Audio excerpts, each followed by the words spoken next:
बिस्मिल्लाहिर्रहमानिर्रहीम। Welcome to Sana Khan food secret. आज हम फालसे का शरबत बनाएंगे और इसके लिए मैंने 150 ग्राम फालसे का जो है ब्लेंडर में डाल दिया है और बाकी के इंग्रेडिएंट्स जो हैं वो आपको स्क्रीन पे शो हो रहे होंगे। गर्मियों का शरबत है, आप इसको घर में ज़रूर ट्राई करें। बच्चों बड़ों का सबका फेवरेट होता है। इसका बहुत ही फ़ायदा मंद है गर्मियों के लिए, तो आप इसको ईज़िली अपने घर पे बना सकते हैं। 5 टेबल स्पून मैं चीनी के डालूँगी। आप अपने टेस्ट के अकॉर्डिंग, अगर आपको इससे ज़्यादा चाहिए मीठा, तो आप इसमें ज़्यादा ऐड कर सकते हैं। हाफ़ टी स्पून इसमें काला नमक जाएगा और 500 ml मैं इसमें पानी डालूँगी और इसको अच्छे से जो है वो ब्लेंड कर लेंगे।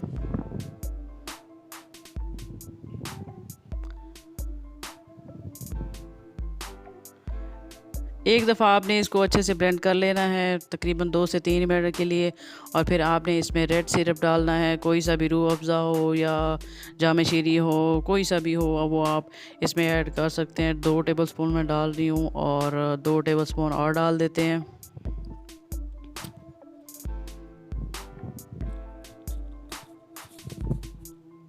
बाज़ार की निस्बत घर में ही आप अच्छे शरबत जो है वो ट्राई कर सकते हैं। तो इसको ब्लेंड करके और फिर इसको छान लेंगे, क्योंकि इसमें गुठलियाँ जो हैं वो रह जाती हैं। तो इसको जब तक अच्छे से छानेंगे नहीं तो वो शरबत में जो है वो मज़ा नहीं करता शरबत।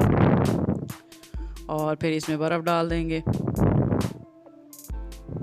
और अच्छे से जो है बर्फ़ डाल के बर्फ़ को अच्छे से इसमें हल कर लेंगे।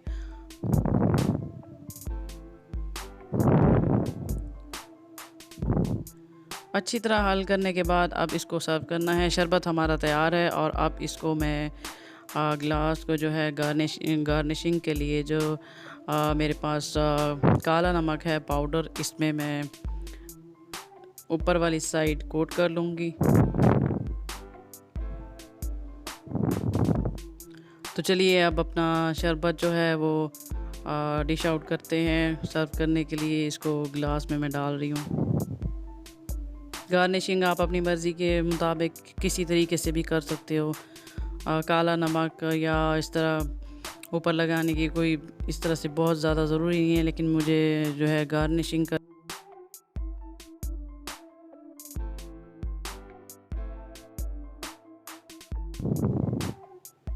तो शरबत हमारा तैयार है। आप मेरे चैनल को लाइक, सब्सक्राइब और शेयर ज़रूर कीजिए ताकि आपको अच्छी वीडियो मिलती रहें, और बेल आइकॉन ज़रूर प्रेस कीजिए। जब भी मैं नई वीडियो अपलोड करूँगी तो वो उसका नोटिफिकेशन जो है आपको मिल जाएगा।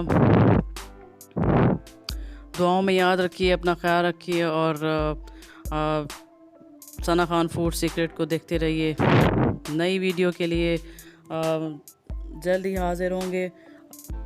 तब तक के लिए अल्लाह हाफ़िज़, अपना ख्याल रखिएगा।